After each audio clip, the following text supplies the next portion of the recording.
Hi there, it's Elisa Kazarowski from AK Educational Consulting, and I am back with you today to talk about names, which is why I just said my full name, Elisa Kazarowski.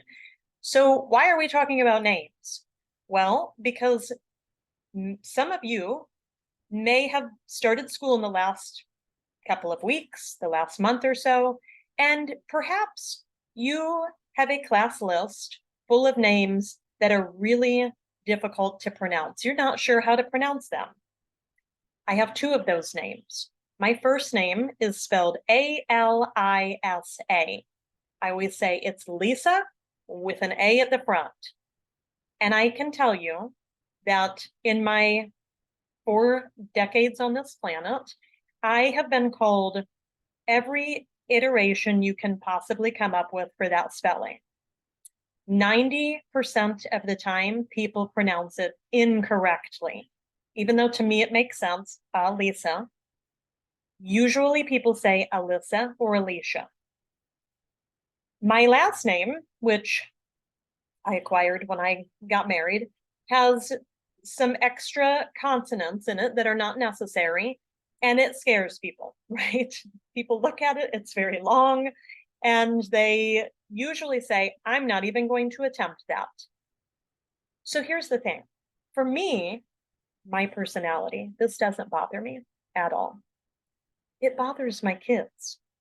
It bothers my kids, and they always correct people. How many kids do we have in our classrooms with names that are difficult to say?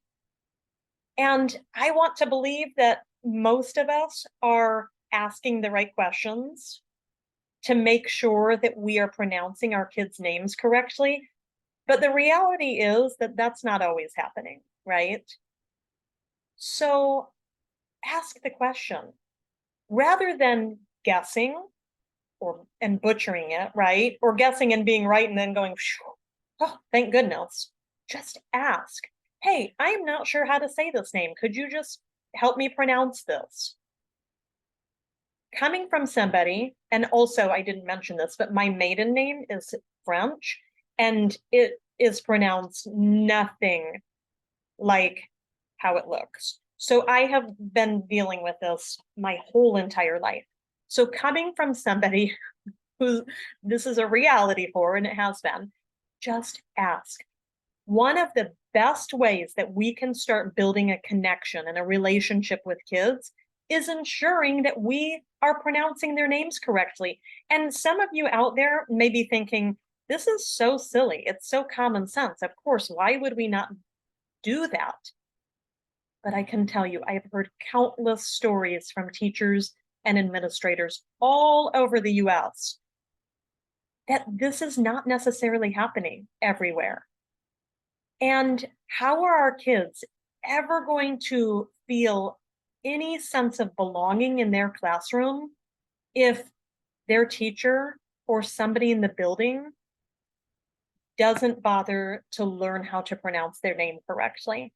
So again, it's just something simple that we can do that really can have a big impact on kids. So I encourage you, those of you out there that have, tricky names on your class list, just ask the kids, help me pronounce this. I want to say your name correctly.